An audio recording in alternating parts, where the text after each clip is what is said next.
Assalamu alaikum students, hope you are fine. I am Farhan Sarwar and today we are going to start our new topic that is personality and values. इससे पहले कि हम इस topic को discuss करें, मैं आपको थोड़ा सी एक रिवीजन कराना चाह रहा हूँ ताकि हम बेहतर तरीके से चीज़ों को आपस में कनेक्ट कर लें। आइए देखते हैं कि ऑर्गेनाइजेशन बिहेवियर क्या होता है। It is a field of study that investigates the impact that individuals groups and structures have on behaviour within organisation. यानी हमारा सारा फोकस यहाँ पे है, जैसे आप रिकॉल करें कि हम लोगों का बिहेवियर इस तरीके से करना चाह रहे हैं जो ऑर्गेनाइजेशन की अफेक्टिवनेस को इंक्रीज करे। तो आप जितनी भी स्टडीज़ कर रहे हैं, जितने कोर्सेज पढ़ रहे हैं, जितने नई टेक्निक सीख रहे हैं, आपका एक बहुत ज़्यादा मकसद है कि ऑर्गेनाइजेशन इफेक्टिवनेस बढ़ाई जाए एज अ मैनेजर। ज़ाहिर है कोई कंपनी भी नहीं चाहेगी कि उसकी ऑर्गेनाइजेशन जो है, उसकी जो जहाँ पे आप लोगों को जॉब मिली है, वो वहाँ पे आप किसी किस्म से ऑर्गेनाइजेशन को कंट्रीब्यूट ना कर सके। So being a manager, this is your task कि आप ऑर्गेनाइजेशन में इफेक्टिवनेस को इंक्रीज करें। ठीक है, तो उसमें एक एस्पेक्ट है वो ह्यूमन रिसोर्स, जो आपके अंडर काम करेगी, जो आपके साथ काम करेगी या जिसके अंडर आप काम करेंगे, उनके बिहेवियर्स यानी उनके एक्शंस, उनकी परफॉर्मेंसेस ऐसी होनी चाहिए जो ऑर्गेनाइजेशन की इफेक्टिवनेस को इंक्रीज करे। तो इसको हम साइकोलॉजिकली इंडिविजुअल लेवल पे, ग्रुप लेवल पे और स्ट्रक्चर लेवल पे हम इसको ऑर्गेनाइजेशन बिहेवियर में स्टडी करते हैं। अच्छा, और फिर हम किस तरीके से स्टडी करते हैं? 3 लेवल्स हमने बताए, individual level, group level, organisation system level. इस टाइम हम इंडिविजुअल लेवल्स के टॉपिक डिस्कस कर रहे हैं। मॉडल हम क्यों बनाते हैं ओबी में? क्योंकि हमने बिल्कुल जो रियल लाइफ में सिनेरियोज हैं, हमने उनको सिंप्लीफाई करके हमने यहाँ पे समझना और सिखाना होता है, तो हम मॉडल्स डेवलप करते हैं। अब वो मॉडल्स किस किस्म के होते हैं? अगर आप अपना रिसर्च मेथड्स का कोर्स थोड़ा सा रिकॉल करें तो उसमें इंडिपेंडेंट वेरिएबल्स और डिपेंडेंट वेरिएबल्स होते हैं। इंडिपेंडेंट वेरिएबल्स वो वेरिएबल्स होते हैं जो हम समझते हैं कि दूसरे वेरिएबल्स को चेंज करते हैं और जिनको हम ऑब्जर्व करते हैं इस वजह से क्योंकि वो किसी और वेरिएबल को अफेक्ट कर रहे हैं। और डिपेंडेंट वेरिएबल वो वेरिएबल होता है जो हमारा वेरिएबल ऑफ इंटरेस्ट होता है। हम इसमें इसलिए इंटरेस्ट लेते हैं कि ये वेरिएबल बेहतर होगा तो हमारी ऑर्गेनाइजेशन की इफेक्टिवनेस जो है वो बेहतर होगी। तो अब ये किस किस्म के वेरिएबल्स होते हैं? अभी हमने कुछ टॉपिक्स डिस्कस किए, उन टॉपिक्स में देखेंगे। इससे पहले मैं आपको कुछ इम्पॉर्टेंट डिपेंडेंट वेरिएबल्स बताऊं जो हम ओबी में जिनको डिस्कस करते हैं और जिनके लिए हम ऑर्गेनाइजेशन बिहेवियर जो है उसको स्टडी कर रहे हैं। एक तो हम प्रोडक्टिविटी में इंटरेस्टेड होती हैं, और प्रोडक्टिविटी अगर आप अपना प्रिंसिपल्स ऑफ मैनेजमेंट का कोर्स रिकॉल करें तो it is composed of effectiveness that is achievement of goal and efficiency that is meeting goals at a low cost. यानी इनपुट कम हो और आउटपुट ज़्यादा हो तो ये एफिशिएंसी है, और अगर गोल्स अचीव हो रहे हो तो इफेक्टिवनेस है। एब्सेंटीज़म को हमने कैसे डिफाइन किया कि वो लोग जो काम पे नहीं आते या छुट्टी ज़्यादा कर लेते हैं, ये भी बहुत बड़ी कॉस्ट होती है, इसको हमने रिड्यूस करना है। अच्छा, अब आपको समझ आ रही है कि कुछ चीज़ों को हम इम्प्रूव करना चाहते हैं, कुछ चीज़ों को हम रिड्यूस करना चाहते हैं, ये हमारा एक मकसद है। फिर टर्नओवर, यानी लोग जानबूझ के या अपनी मर्जी से या किसी प्रेशर के तहत ऑर्गेनाइजेशन को छोड़ के चले जाते हैं, ये भी हम रिड्यूस करना चाहते हैं क्योंकि ये भी कॉस्ट, हमारी ऑर्गेनाइजेशन की ह्यूज कॉस्ट इसमें लगती है। फिर डेविएंट, डेविएंट का मतलब होता है ऐसी चीज़ के जो राह रास्त पे ना हो।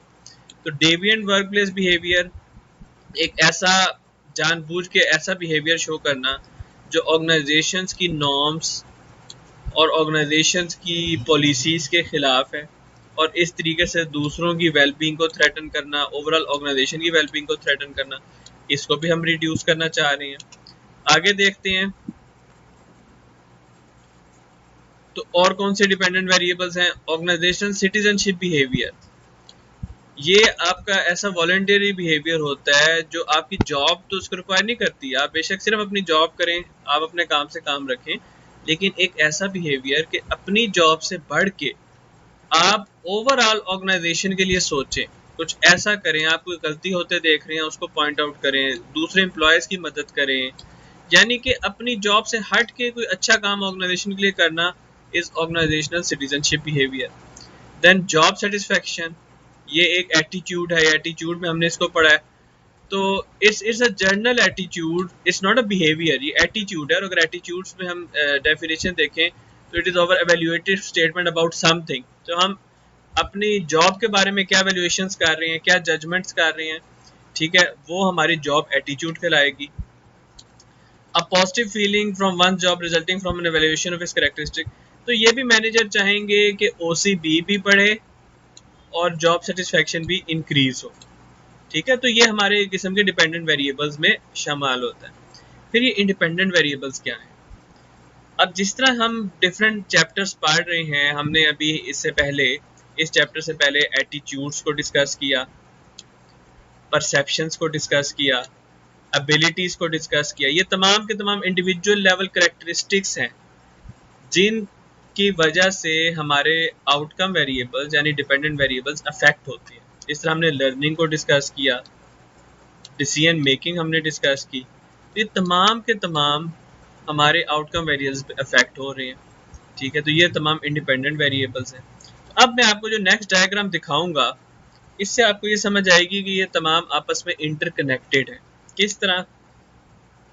देखें, इंडिविजुअल लेवल पे आपके जो बायोग्राफिकल करेक्टरिस्टिक्स हैं, यानी मेल और फीमेल इज डिफरेंट करेक्टरिस्टिक, आपके फिजिकल करेक्टरिस्टिक्स, आपकी एज ग्रुप, ये तमाम के तमाम भी आपके आउटकम्स पे अफेक्ट कर रहे हैं। उसके अलावा परसेप्शन, ये हमने डिस्कस किया। अब देखें परसेप्शन कैसे फॉर्म होती है। हमने देखा आप किसी चीज़ के बारे में एक राय कैसे कायम करते हैं। जो आप इंफॉर्मेशन लेते हैं वो आपकी पर्सनैलिटी भी उस पर अफेक्ट करती है, आपके इमोशंस भी उस पर अफेक्ट करते हैं। इसी तरीके से देखा जाए, अभी हमने मोटिवेशन को डिस्कस करना है। जो हमारे एटीट्यूड्स हैं, यानी हमारी पॉजिटिव और नेगेटिव स्टेटमेंट्स अबाउट समथिंग, ये तमाम की तमाम जो चीज़ें हैं ये भी आपकी मोटिवेशन को अफेक्ट कर रही है। मोटिवेशन जो है वो फर्दर इंडिविजुअल डिसीजन मेकिंग को अफेक्ट कर रही है, परसेप्शन भी इंडिविजुअल डिसीजन मेकिंग को अफेक्ट कर रही है। इसी तरीके से इंडिविजुअल लर्निंग हमने डिस्कस किया, क्लासिकल कंडीशनिंग और ऑपरेंट कंडीशनिंग, दो टाइप्स हमने डिस्कस की। ये आपकी एबिलिटीज़ को अफेक्ट कर रही है और इसी तरीके से आपकी एबिलिटी जो है वो फर्दर इंडिविजुअल डिसीजन मेकिंग को अफेक्ट कर रही है। तो ये आपस में इंटरकनेक्टेड है। यानी कि कहते ये हैं कि कई लोगों की पर्सनैलिटी ऐसी होती है कि उनका मूड जल्दी ऑफ हो जाता है, यानी पर्सनैलिटी और इमोशंस भी आपस में इंटरकनेक्टेड हैं। आपकी पर्सनैलिटी का ताल्लुक आपकी परसेप्शन पे, आप चीज़ों को किस तरीके से देख रहे हैं वो भी आपकी पर्सनैलिटी। आपका मूड अच्छा है तो आप चीज़ों को पॉजिटिवली देखेंगे, इसका मतलब है इमोशंस और परसेप्शंस भी आपस में कनेक्टेड है। तो ये तमाम चीज़ें बताने का मकसद ये है कि ओबी ये इस लेवल पे, इंडिविजुअल लेवल हो चाहे ग्रुप लेवल हो, चाहे फिर हम इसको देखें ऑर्गेनाइजेशन सिस्टम लेवल पे, ये तमाम एरोज दिखा रहे हैं कि इसके तमाम जो एस्पेक्ट्स हैं ये आपस में इंटरकनेक्टेड है और ये फिर अफेक्ट कर रहे हैं आपकी आउटपुट पे। तो बीइंग अ मैनेजर हमें तो इस चीज़ से कंसर्न है कि ये आउटपुट जो है वो बेहतर होनी चाहिए, लेकिन वो कंसर्न को हम किस तरीके से फुलफिल करेंगे जब हम अपने इंडिपेंडेंट वेरिएबल्स को हैंडल करना सीखेंगे। और हम इनको किस तरह हैंडल कर सकते हैं? जब हमें इनकी समझ आएगी। आपने ये देखा होगा कि सिर्फ परसेप्शन एक कहने के लिए बड़ी आसान सी चीज़ है कि हम कैसे राय कायम करते हैं चीज़ों के बारे में, उनको कैसे परसीव करते हैं, लेकिन उसके अंदर कितनी डेप्थ है, हम कितनी मिस्टेक्स कर सकते हैं, हम कितनी बाइसेस उसके अंदर इंट्रोड्यूस करा सकते हैं थ्रू फंडामेंटल एट्रीब्यूशन एरर्स, और किस तरीके से वो हमारी डिसीजन मेकिंग को अफेक्ट करती है। और ये तमाम की तमाम चीज़ें आपस में इंटरकनेक्टेड हैं। तो अब आपने चूंकि थोड़ी सी रिवीजन कर ली, अब तक हम परसेप्शन को डिस्कस कर चुके हैं, एटीट्यूड्स को डिस्कस कर चुके हैं, एबिलिटीज़ और इंडिविजुअल लर्निंग को डिस्कस कर चुके हैं। तो आज का हमारा टॉपिक एक बहुत ही इंटरेस्टिंग टॉपिक है और वो है पर्सनैलिटी। ये मैं जैसे जैसे आपके साथ डिस्कस करूंगा तो आपको इस बात की समझ आएगी कि why personality is one of the most important independent variable at individual level in organisational behaviour, और इसका हमारी ज़िंदगियों में कितना अमल दखल है जो हमारी पर्सनैलिटी ट्रेड्स हैं। So let's see what are the outlines. After studying this chapter you should be able to, first of all हम पर्सनैलिटी को डिफाइन करना सीखेंगे। जी हम पर्सनैलिटी को कैसे डिफाइन कर सकते हैं? फिर एक मैनेजर के तौर पे हमारे लिए ये भी ज़रूरी है कि हम समझें कि हम पर्सनैलिटी को मैयर कैसे कर सकते हैं। How can we measure personality? भाई किसी की पर्सनैलिटी, और पर्सनैलिटी क्या है, उसके डिफरेंट डायमेंशंस हैं, वो भी हम देखेंगे, लेकिन उसको मैयर कैसे करेंगे ये भी हम सीखेंगे। Explain the factors that determine an individual's personality. Individual की पर्सनैलिटी कैसे शेप होती है। आप जो हैं, आप शाय हैं, आप कॉन्फिडेंट हैं, आप क्रिएटिव हैं, आप जो है वो बहुत सोशल हैं, आप इंट्रोवर्ट हैं यानी आप इतने सोशल नहीं हैं, आप थोड़े एडवेंचरस हैं, आप हार्ड वर्किंग हैं। ये तमाम की तमाम चीज़ें जो आपकी पर्सनैलिटी के डिफरेंट डायमेंशंस हैं, ये बनते कैसे हैं, आप जो हैं वो कैसे बने, उसकी क्या वजह है जो आप इस तरह के हैं आज। तो ये चीज़ें भी हम डिस्कस करेंगे।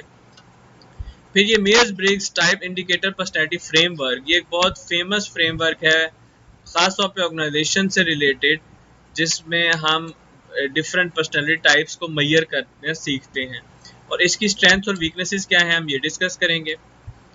फिर उसके बाद हमारे लिए एक और very very famous personality trait आएगा, that is big 5 personality model. Organisational research में अगर पर्सनैलिटी का जिक्र किया जाए तो बिग 5 के बगैर वो इनकम्प्लीट है, और ये बिग 5 में 5 पर्सनैलिटी ट्रेट्स आएंगी, और बड़ी ये वास्ट लेवल की ट्रेट्स हैं। इनकी मदद से लोगों को आपस में कंपेयर करना बड़ा आसान हो जाता है। बहुत सारे लोग डिफरेंट ट्रेट्स पे डिफरेंट उनकी रैंकिंग आती है, जिस वजह से वो एक दूसरे से डिफरेंट हो जाते हैं। Then how demonstrate how the big 5 predicts behaviour at work. अब देखें, ये प्रिडिक्ट का मतलब ये है कि हमने तो, हमारा तो कंसर्न है जी बिहेवियर एट वर्क, लेकिन किस तरीके से ये पर्सनैलिटी ट्रेड्स लोगों के काम पे, जो वो किस तरह का काम करते हैं, उनके एक्शंस जो हैं उनको किस तरीके से प्रिडिक्ट करती हैं। कुछ लोग कुछ काम बेहतर तरीके से कर सकते हैं, जैसे क्रिएटिव लोग हैं, उनके काम, उनके जॉब्स डिफरेंट होते हैं। जिस तरह हार्ड वर्किंग लोग हैं, जिस तरह सक्सेस ओरिएंटेड लोग हैं, कॉन्फिडेंट लोग हैं, उनके काम पे क्या आउटपुट होती है। तो इन चीज़ों को भी हम इसमें एक्सप्लोर करेंगे with respect to the big 5 traits. Then there will be other personalities that will be discuss, और वो बहुत रेलिवेंट है ओबी से, हमारी स्पेशली ऑर्गेनाइजेशनल रेलिवेंट है टू ऑर्गेनाइजेशन में, उनका बहुत काम है। बीइंग अ मैनेजर हमारे लिए समझना ज़रूरी है उन पर्सनैलिटी को, ताकि हम लोगों को अच्छे तरीके से जज कर सकें। और आपके जितने भी एचआर के फंक्शंस हैं, जिस तरीके से recruitment, selection, performance evaluation, training and development, employee relations, इन तमाम में पर्सनैलिटी का बहुत बहुत गहरा ताल्लुक है। Then this is the first part of our chapter, जिसमें हम पर्सनैलिटी पे फोकस करेंगे, और सेकंड पार्ट में we will focus on values, क्योंकि वैल्यूज आर लाइक पर्सनैलिटी। ये भी इंडिविजुअल में डिफरेंट वैल्यूज होती हैं, और इनका भी इम्पैक्ट होता है ऑर्गेनाइजेशनल आउटकम में। We will demonstrate the importance of values in OB, और फिर हम कंपेयर करेंगे कि जी टर्मिनल वैल्यूज कौन सी होती हैं और इंस्ट्रूमेंटल वैल्यूज कौन सी होती हैं। Then we will compare the generational differences in values. Different generations जो हैं, youngsters, middle age, old people, इनकी वैल्यूज क्यों डिफरेंट और कैसे डिफरेंट होती हैं। And we will identify the dominant values in today's workforce. आजकल की जो वर्कफोर्स है उसकी वैल्यूज को हम थोड़ा सा डिस्कस करेंगे।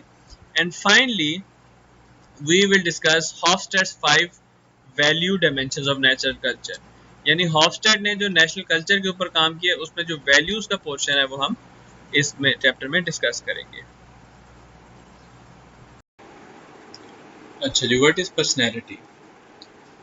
अगर आप लोग खुद गौर करें कि कुछ लोग जो हमें मिलते हैं,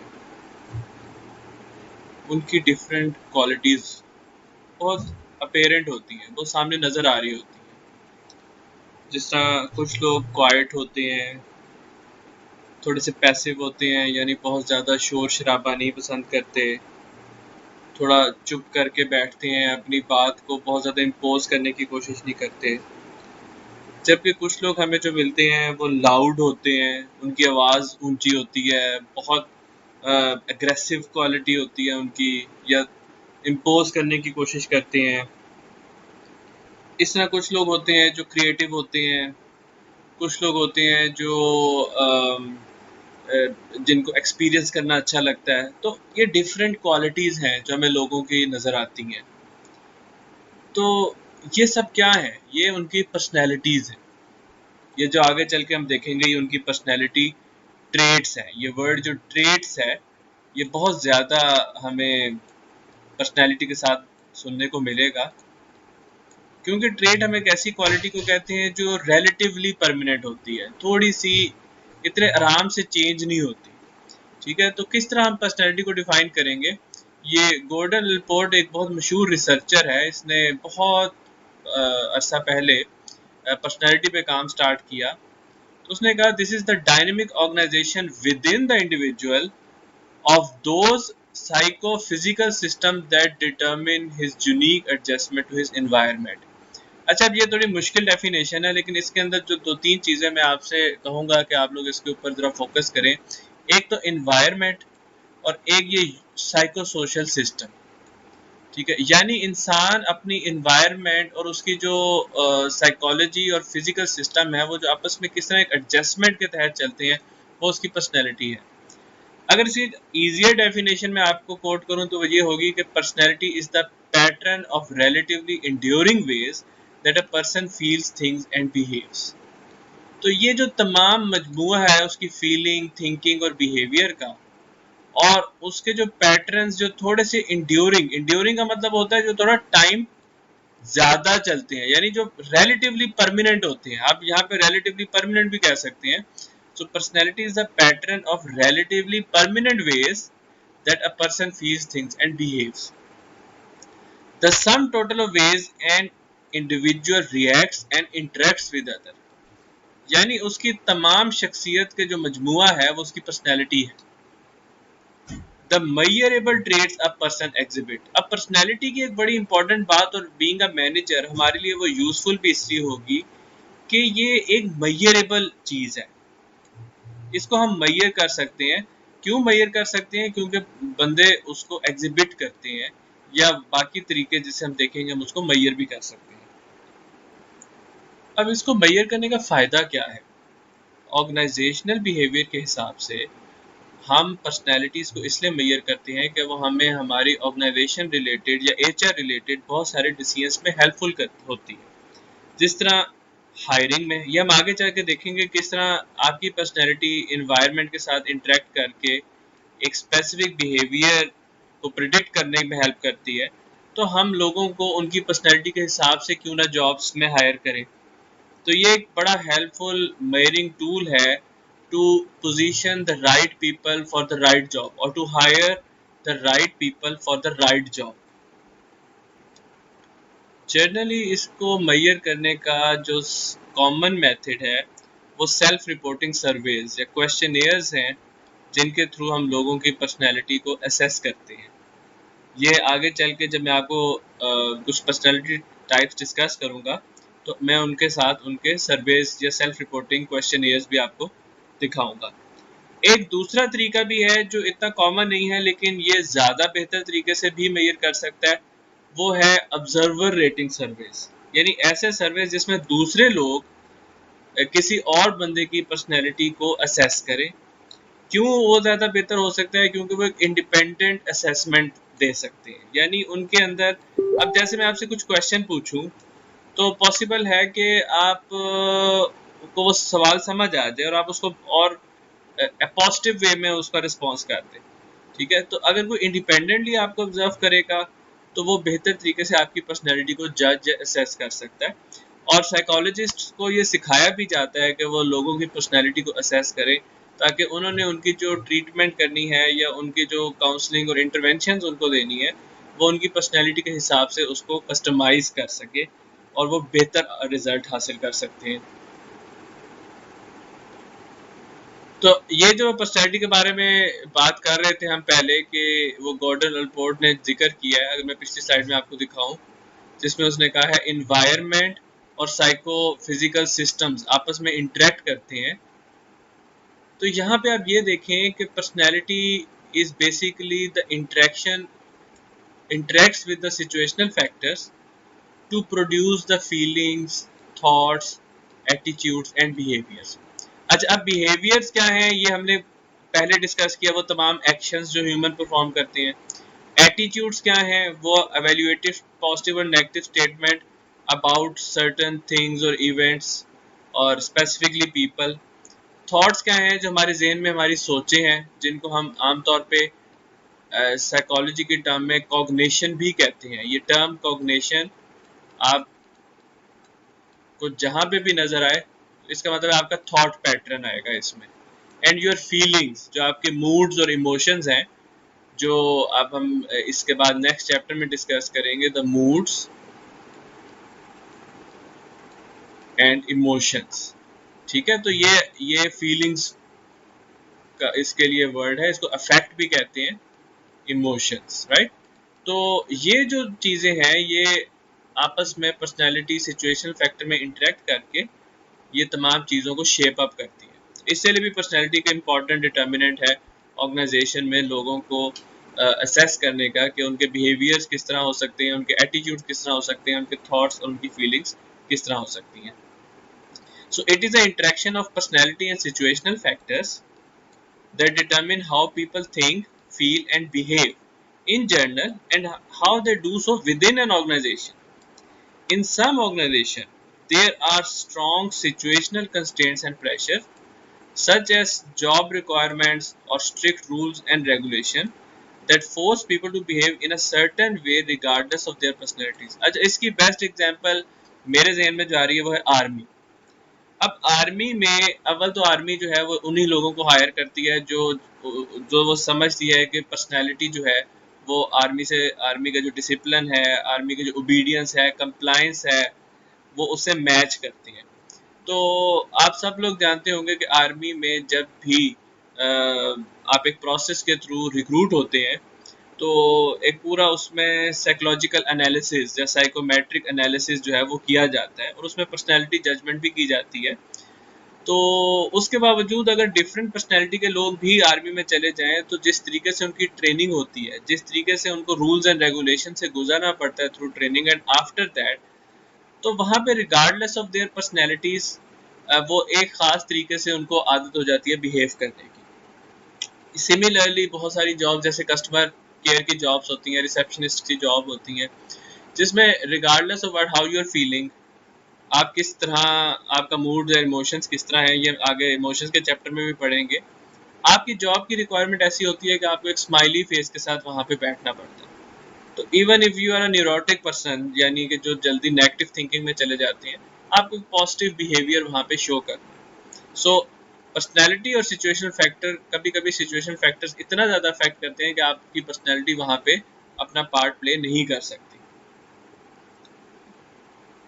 सो it is an important factor in accounting for why employees act the way they do in organization। अभी मैं आपके साथ जब शेयर करूंगा बहुत सारी पर्सनैलिटी ट्रेड्स या बहुत सारी पर्सनैलिटी की डायमेंशंस, तो आपको समझ आएगी कि why do certain people act in organization that way, और why do certain people in our life act in that way। तो आप लोगों को बेहतर तरीके से उनके इस बिहेवियर की भी समझ आनी शुरू हो जाएगी, और आप उनको उसी तरीके से डील करने के काबिल हो जाएंगे, या कम से कम आप उनके उस बिहेवियर की रीज़न को समझ के आप उनके साथ एक अच्छा, एक पॉजिटिव इमेज उनके बारे में क्रिएट कर सकेंगे। Why they have favorable और unfavorable attitudes toward their jobs and organization, क्योंकि attitudes का बहुत ज़्यादा, हालांकि सिचुएशन का ताल्लुक तो होता ही होता है, लेकिन पर्सनैलिटी का भी ताल्लुक होता है एटीट्यूड्स के साथ। And personality is also related to the emotions of individual. हर कोई ड्रामे में कोई ख़ास सीन देख के रोना नहीं शुरू कर देता, कई लोगों को उसकी इतनी परवाह नहीं होती। हर कोई जो है वो किसी बहुत ज़्यादा एक्साइटमेंट नहीं शो करता जब भी कोई सक्सेस मिलती है, बस उसके लिए वो नॉर्मल होती है बात। तो इसी की वजह है कि पर्सनैलिटी का इमोशन के साथ भी बहुत गहरा ताल्लुक है। तो आइए देखते हैं कि कौन कौन से डिटर्मिनेंट्स हैं जिससे आपकी पर्सनैलिटी शेप होती है, यानी कि क्या रीज़न है आपकी पर्सनैलिटी जो आप हैं वो कैसे वजूद में आई। So personality is partially determined by nature और बायोलॉजिकल हेरिटेज, जिसको हम जेनेटिक भी कह सकते हैं, आपकी जो जीन्स हैं जो माँ बाप की तरफ से आपको मिली, genes, and about half of the variation we observe in employees' personality reflects the distinctive way of thinking, feeling and behaving they inherited. यानी इनहेरिटेंस को ये रिसर्च ने साबित किया है कि ऑलमोस्ट, यानी ये किसी में कम भी हो सकती है, किसी में ज़्यादा भी हो सकती है। यानी कोई बंदा उसके अंदर इनहेरिटेंस का फैक्टर ज़्यादा हो सकता है और कोई ऐसा है कि जिसके अंदर वो कम हो सकता है। लेकिन अगर हम एक एवरेज निकालें तो आपकी पर्सनैलिटी 50% इनहेरिटेंस यानी जेनेटिक और 50% आपके नर्चर और लाइफ एक्सपीरियंस यानी आपकी परवरिश, जिसे हम उर्दू में परवरिश कहते हैं, या आपके जो लाइफ एक्सपीरियंसेस हैं उसकी वजह से। सो ऑलमोस्ट हम जहन में रख लेते हैं अपनी आसानी के लिए कि 50-50 जो है ये नेचर और नर्चर का अमल दखल है आपकी पर्सनैलिटी किस तरह की। इसी चीज़ को हम थोड़ा एलेबरेट करते हैं।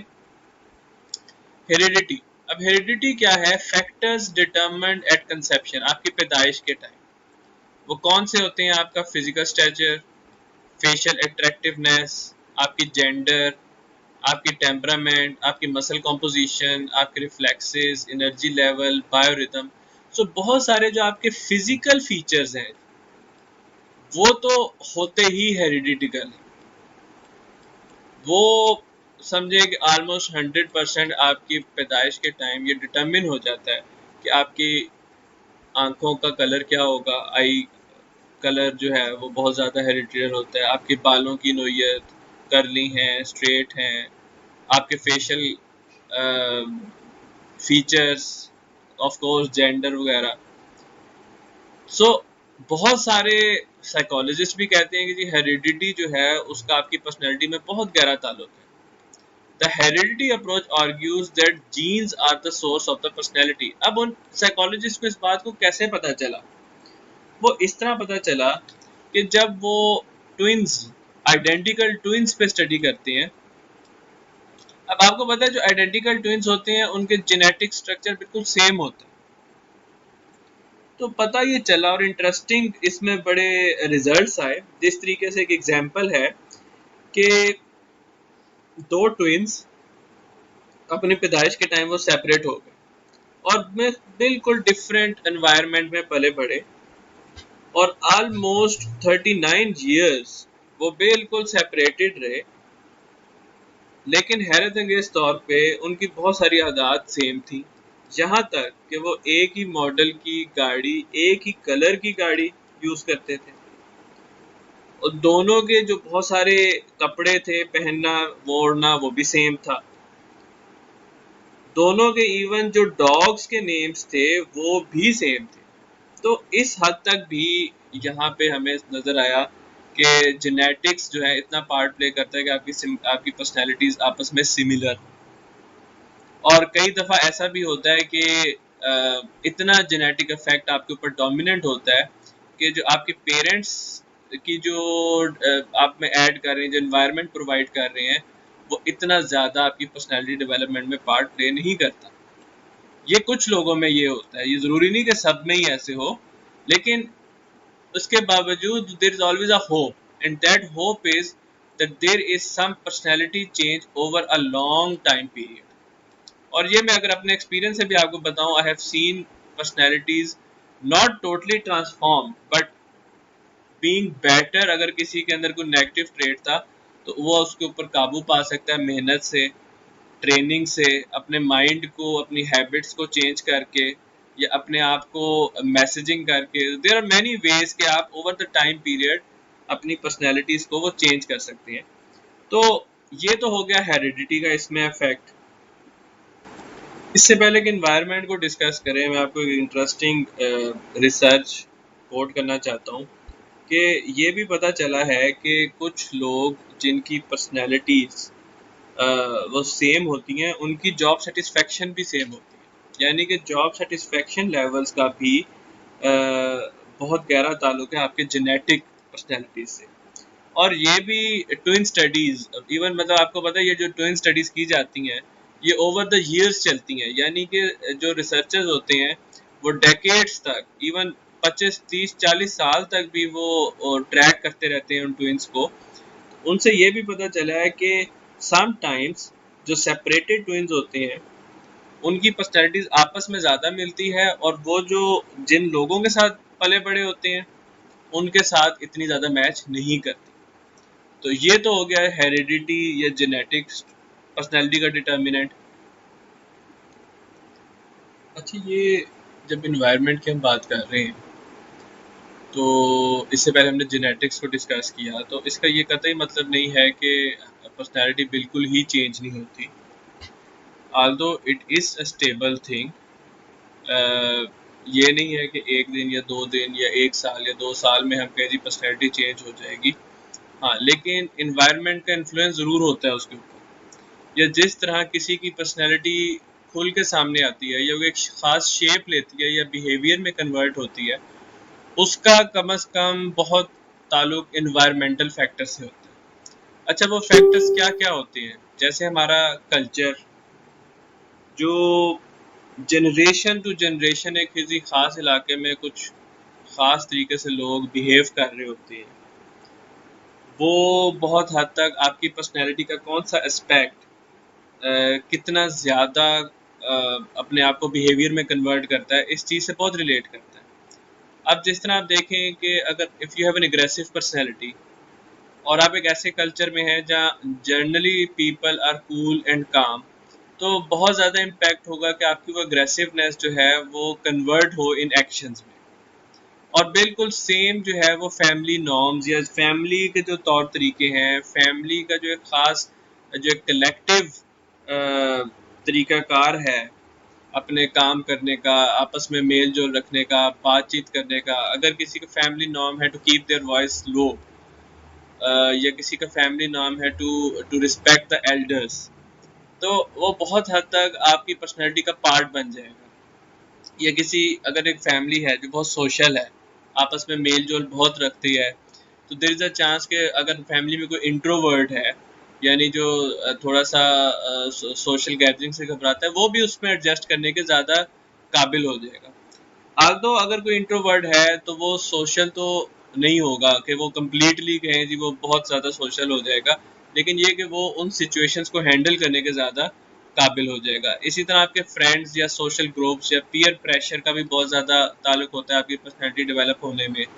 और फिर बाकी जो लाइफ में एक्सपीरियंसेस हैं, वो बहुत हद तक पार्ट प्ले करते हैं आपकी। अब बहुत सारे लोगों को देखा गया कि जब वो एक ख़ास उनका पर्सनैलिटी स्टाइल था कि वो डिपेंडेबल होते हैं, वो उनकी डिपेंडेबल पर्सनैलिटी है, लेकिन जैसे ही उन्होंने अपनी फैमिलीज़ खुद से स्टार्ट की, उनके अपने बच्चे हुए, उनकी वो डिपेंडेबिलिटी जो है वो पर्सनैलिटी से वो काफ़ी हद तक रिड्यूस हो गई। तो ये भी एक देखा गया है कि एनवायरनमेंट का इफेक्ट ज़रूर होता है।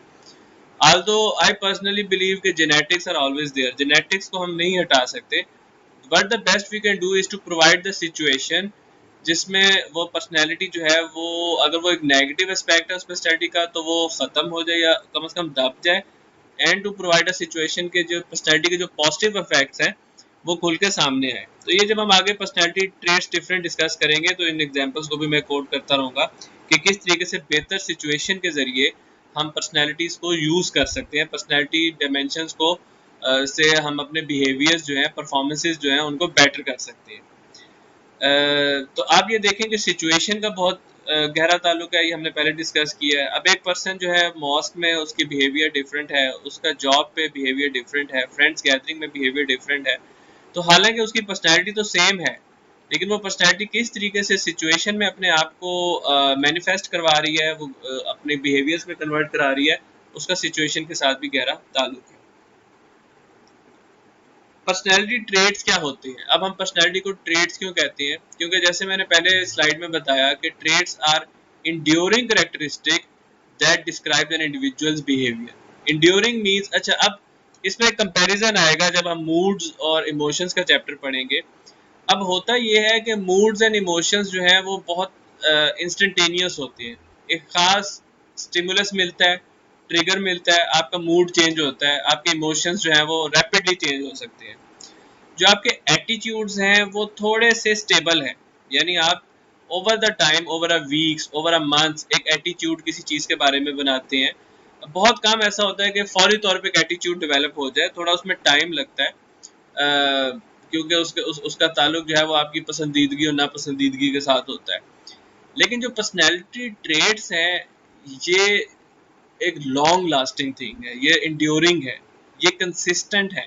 सो the more consistent the characteristic and more frequently it occurs in diverse situation, the more important the trait. अब किसी बंदे की कोई खास characteristic जो different situations में एक खास तरीके से वो एक्ट करता है, तो वो उसकी सबसे important trait होगी। इन चीज़ों को फर्दर एक ख़ास फ्रेमवर्क में स्टडी करने के लिए, ताकि ऑर्गेनाइजेशंस में मैनेजर्स इसको यूटिलाइज कर सकें, दो मॉडल्स बहुत फेमस हैं और बहुत ज़्यादा उनका यूज़ किया जाता है। ख़ास तौर पे ये जो फर्स्ट वन है, इसको रिक्रूटमेंट्स में और सिलेक्शन प्रोसेसेस में बहुत यूज़ किया जाता है।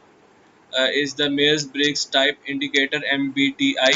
रजिस्टर का मतलब है कि इसका जो क्वेश्चन है वो रजिस्टर्ड है, वो आपको एज सच नहीं मिलेगा जब तक आप उसको परचेज नहीं करते।